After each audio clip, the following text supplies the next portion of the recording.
Coucou ma glorieuse, j'aimerais te poser une question très importante, une question très sincère en fait.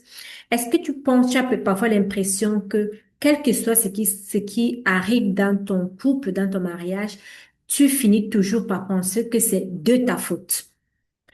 Quand il est distant, quand il y a une dispute, quand l'ambiance est lourde à la maison, quand les enfants ne font pas ce qui va dans son sens, en fait, dans son, c'est ce qui lui donne de la joie. Est-ce que tu as toujours l'impression que voilà, tu mets ça sur toi, tu te culpabilises pour cela? Et même quand tu n'es pas vraiment sûr d'avoir fait quelque chose de mal, quelque chose, n'est-ce pas, qui blesse, tu te dis quand même, peut-être que j'aurais dû faire autrement. Est-ce que cela résonne en toi? Alors, si tu te reconnais dans cela, cette vidéo-ci est vraiment faite pour toi. Parce qu'aujourd'hui, nous allons parler de pourquoi certaines femmes se culpabilisent constamment dans le mariage. Nous allons parler, n'est-ce pas, de l'impact que cela a sur leur couple et même sur leur entourage. Nous allons parler, n'est-ce pas, des signaux d'alerte à ne plus ignorer, oui. Et nous allons finir, n'est-ce pas, avec trois stratégies puissantes qui vont te faire, ou alors qui vont te permettre de sortir de ce piège. Alors, nous allons commencer sans plus tarder par le pourquoi. Pourquoi certaines femmes pensent se culpabiliser toujours? Pourquoi est-ce que certaines femmes se culpabilisent toujours, tout le temps? Alors, je vais te dire ceci. Beaucoup de femmes portent une culpabilité permanente en elles pour plusieurs raisons. D'accord? La première, c'est l'éducation. Certaines ont grandi, je vais dire quoi, en apprenant qu'une bonne femme, une femme de maison, là, une bonne épouse, elle doit préserver la paix dans son mariage, coûte que coûte, à tout prix. D'accord? Ensuite, il y a aussi la peur. Oui, la peur de perdre son couple, la peur de perdre son mariage, la peur de perdre son mari, la peur de perdre ses enfants. Alors, inconsciemment, n'est-ce pas, on prend tout sur soi pour éviter les conflits. Et parfois, il y a aussi le fait que ce soit lié à une faible estime de ta personne, en fait. Tu as une faible estime de toi-même. Euh, il faut savoir que quand tu doutes beaucoup de ta valeur, quand tu penses plus facilement que c'est toi le problème en fait, tu es, je veux dire, tu es, n'est-ce pas, prédisposé à toujours te donner du tort, peu importe ce qui se passe. Mais sache donc que le danger, c'est que cette culpabilité-là devient un reflet, ça finit par devenir un peu comme une normalité en toi. Ça devient un réflexe. Donc, même lorsque tu n'es pas responsable, tu te sens responsable. Même lorsque tu n'es pas fautif, tu deviens automatiquement fautif, n'est-ce pas? Alors, qu'est-ce que cela peut avoir comme conséquence? Ou alors, qu'est-ce que cela a comme conséquence dans ton mariage? Cette culpabilité constante peut avoir d'énormes conséquences, des conséquences même profondes dans ton mariage, dans ton entourage, comme je l'ai déjà dit en amont. Alors, dans le couple, tu vas voir qu'il y a je veux dire, un déséquilibre, n'est-ce pas, de responsabilité. Tu vas vouloir toujours prendre la responsabilité de l'autre, de ton époux, d'accord? Il y aura un manque de respect progressif. Puisque ton mari ne va plus te prendre au sérieux. Tu es toujours la femme à problème, en fait. La communication devient injuste parce que tu ne pourras même jamais avoir une communication d'égal à égal avec ton époux. C'est pas pour dire que les hommes sont égaux, les femmes sont égales aux hommes, mais justement dans une conversation entre partenaires, il y a un certain niveau qu'on devrait maintenir, un certain niveau de communication. Mais là, ce ne sera pas le cas. Si toi, tu es toujours en train de te rapetir, en train de te rabaisser, ce ne sera pas, le respect ne sera pas donné, le respect là ne te sera pas malheureusement donné, d'accord? Mais seulement l'impact ne s'arrête pas là. Oui, comme je l'ai dit, ce n'est pas seulement avec ton époux, mais ça va aussi même avec tes enfants, avec la famille, avec la belle famille, avec l'entourage, les gens du quartier et j'en passe. Tu vois, donc tous ces gens-là vont te voir comme une femme qui porte toujours tout sur ses épaules. Une femme là qui s'excuse tout le temps. Une femme là qui s'excuse pour rien, qui doute en fait d'elle. Ça, c'est l'image qu'on aura de toi. Une femme qui doute, qui qui doute de sa valeur, une femme qui doute d'elle, une femme qui n'a pas le self-esteem, une femme qui ne se valorise pas. Voilà, c'est ça. Et au lieu d'apporter la paix que tu voulais, parce qu'en le faisant, tu cherches la paix. J'en suis consciente vraiment. Mais ce que j'aimerais te dire à ce niveau, c'est que en le faisant, la paix que tu cherches là, tu te crées plutôt une maladie. Tu es en train, n'est-ce pas, de créer en toi une fatigue émotionnelle permanente. Et si tu ne te réveilles pas assez vite, alors là, ce sera trop tard.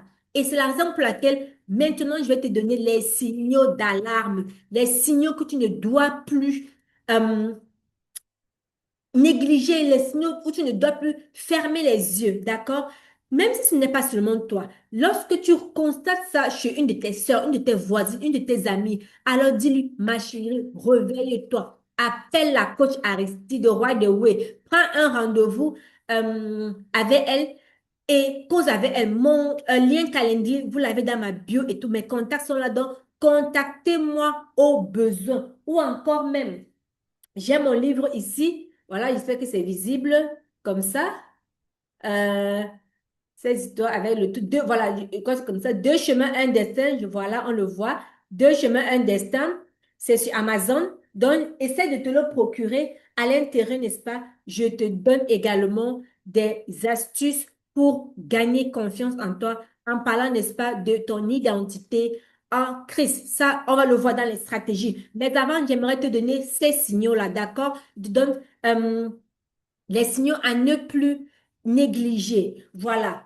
Lorsque tu vas remarquer ces signaux-là, il ne faut plus ne dis plus que, ah non, c'est comme ça là. Ce sont des alarmes, en fait, ce sont des cris, en fait, que la culpabilité est en train de prendre trop de place dans ton entourage. La culpabilité est en train de prendre trop de place, n'est-ce pas, dans ton être, dans ton intérieur, et qu'il faut déjà tirer la sonnette d'alarme. Alors, tu vas remarquer ça comment? Tu commences euh, à t'excuser même quand tu n'as rien fait. Tu t'excuses. Tu t'excuses vraiment. Même, je vais dire, lorsque, je sais pas, je vais dire quoi? Lorsque l'enfant a déposé un verre, je vais dire, sur le couloir, voilà, les verres doivent être rangés dans la moire ou alors dans l'évier ou bien dans une assiette si c'est sale et tout. Mais l'enfant a mis ça sur, juste comme ça au sol, dans la salle de séjour à manger, peu importe où. Et après, ton homme vient, il trouve qu'en fait, c'est parce que tu ne les éduques pas bien et il commence à râler sur toi. Donc, ça, par exemple, tu vas t'excuser. Pourtant, c'est à l'enfant, en fait, de prendre sa responsabilité. Voilà. Donc, tu analyses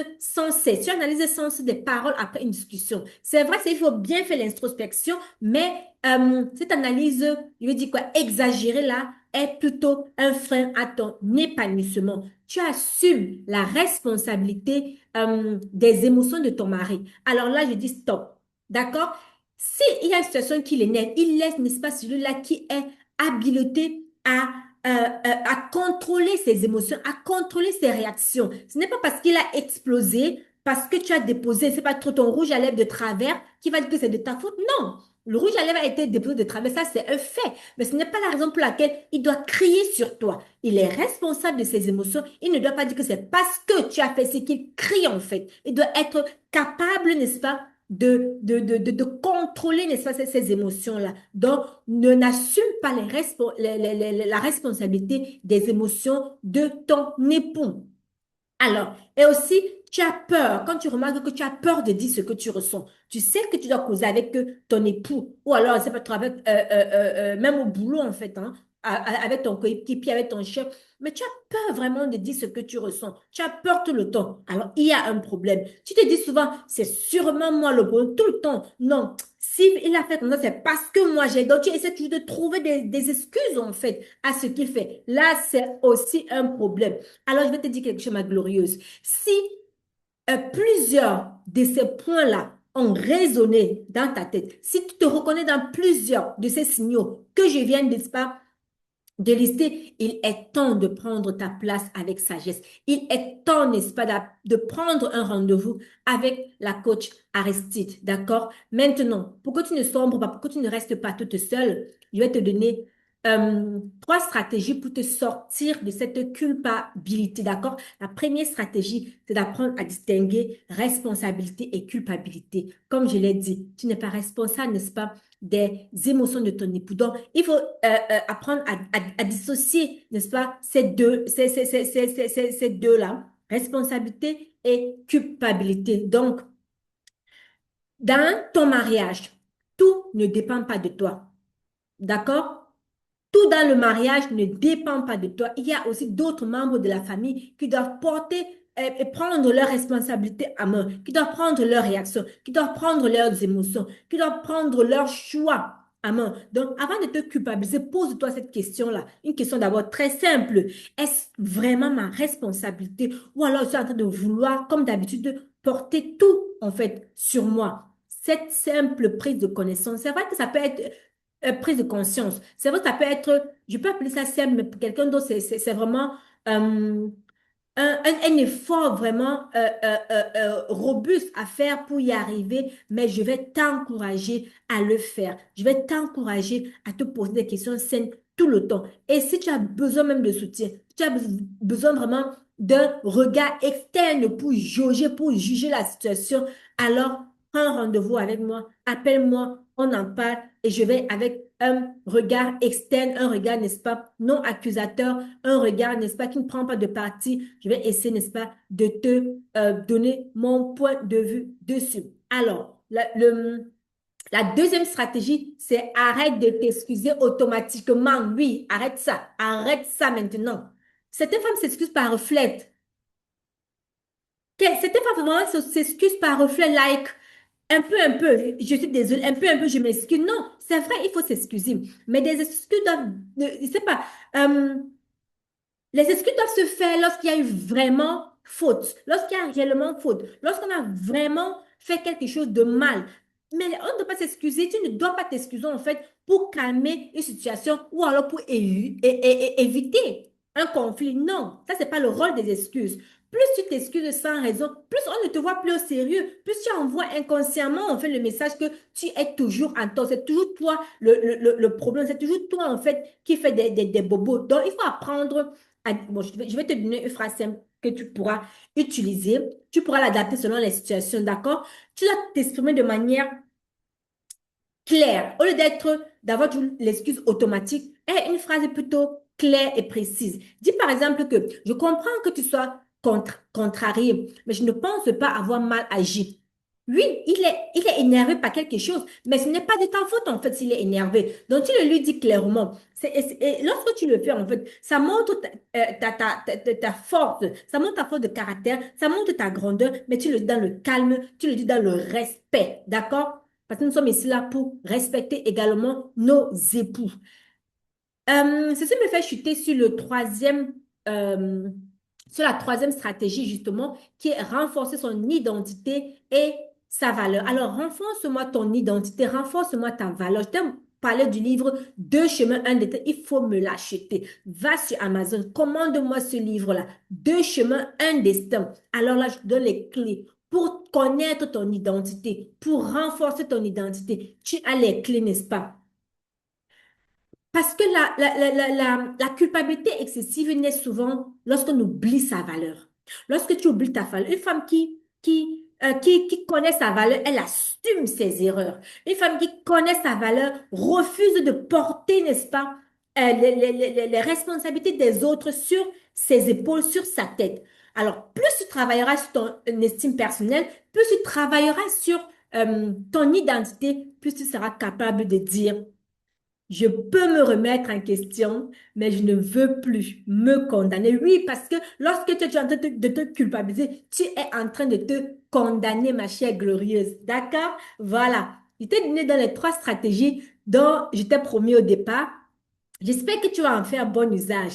Donc maintenant, j'aimerais quand même te dire que se remettre en question est une question euh, est une qualité en fait qu'on devrait avoir, mais il ne faut pas le faire de manière excessive, il ne faut pas le faire pour de mauvaises raisons. Donc, le contraire en fait, c'est que se culpabiliser, comme on a vu en fait, c'est se condamner déjà. C'est un poids inutile qu'on porte sur le cœur. Pourtant, la Bible nous dit, garde ton cœur plus que tout. d'accord? Un mariage sain ne repose pas sur une femme qui s'accuse tout le temps. Un mariage sain ne repose pas sur une femme qui se culpabilise. Il repose sur deux personnes, l'époux et l'épouse. Et chacun doit prendre ses responsabilités. Alors toi, tu as le droit, n'est-ce pas, d'exister dans ton couple. Tu as le droit d'exister dans ton mariage sans vivre sous le poids de la culpabilité. J'espère que cette vidéo t'a béni et si c'est le cas, partage-le autour de toi. Mets les cœurs et surtout, abonne-toi sur la chaîne. Merci d'avoir écouté jusqu'à la fin. On se retrouve à la prochaine vidéo. À très vite!